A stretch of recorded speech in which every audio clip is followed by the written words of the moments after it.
The haunted house. Long ago, in the heart of an African village surrounded by thick forest and rolling hills, there stood a house no one dared to live in. It was not because the walls were broken or the roof had holes, no. The house was built with fine red clay, polished floors of smooth wood, and carvings of lions and birds upon its pillars. To a stranger, it looked like the dwelling of a chief. But to the villagers of Okuta, it was known as Alaiku, the haunted house. The house had been abandoned for many seasons, and yet, every moonlit night, people claimed to hear drums beating inside it, drums no hand touched. Some swore they heard voices chanting in tongues unknown, as though spirits were holding meetings in the dark. Others said when one passed the house at midnight, a shadow would follow them even when no one was behind. Children dared each other to run past its gates, but none ever lasted long. Even the bravest hunter would quicken his steps when he reached its path. But the mystery of the haunted house began long before. The origin of the curse. In the days of the ancestors, the house belonged to a wealthy man named Olaworo. He was a trader of ivory, gold, and salt, and his wealth filled the land like the flood fills the riverbanks. But Olaworo's heart was not as generous as his barns. He was greedy, selfish, and cruel. When strangers came to the village seeking food, he turned them away. When the poor begged him for help, he mocked them. And when his workers toiled under the burning sun, he whipped them to give him more. The elders of Okuta warned him, a man who gathers all for himself builds a house for spirits, not for men.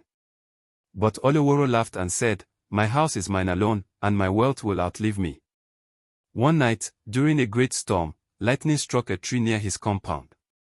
The villagers said it was a message from the gods. That same night, Olaworo was found dead in his chamber, his eyes wide open, his mouth frozen in a scream. No sickness, no wound, only fear etched upon his face. After his burial, strange things began to happen. His house refused to rest. Every new family that tried to live there fled within days, chased away by voices, shadows, and dreams that clawed at their sleep. Many years passed until the story of the haunted house became a song on the tongues of children. Then came a young girl named Adanna, daughter of a poor widow. She was clever, fearless, and curious beyond her age. While others trembled at the mention of the house, Adanna asked questions. "Why does it still stand?" she said. "If it is cursed, why not burn it down?" The elders replied, "Fire does not touch it." Those who tried saw the flames die like water on stone. One evening, when the moon was round and bright, Adanna declared before the whole village, "I will enter the haunted house. I will see with my own eyes what dwells there." The villagers gasped. Her mother wept and begged her not to go, but Adanna's heart was firm. She prepared with wisdom, tying cowrie shells around her wrist, carrying palm oil, a kola nut, and a calabash of water blessed by the village priest. At the rise of the night, Adanna walked to the house. The villagers followed her at a distance, too fearful to draw near. As she stepped through the doorway, a great wind blew, though the trees outside were still. The drums began to beat, dum-dum, dum-dum, and shadows danced across the walls. A voice whispered, "Who dares enter the house of Olaworo?" Adanna raised her chin and replied, "I am Adanna, daughter of the soil. I come not in fear but in truth." Suddenly, the floor shook, and the spirit of Olaworo appeared, his eyes burning like fire, his body chained in darkness. "This is my house," he roared. "No one shall live here but me." Adanna was not afraid. She broke the kola nut and poured palm oil on the ground. "Olaworo," she said, "a man who refuses to share with the living must serve the dead.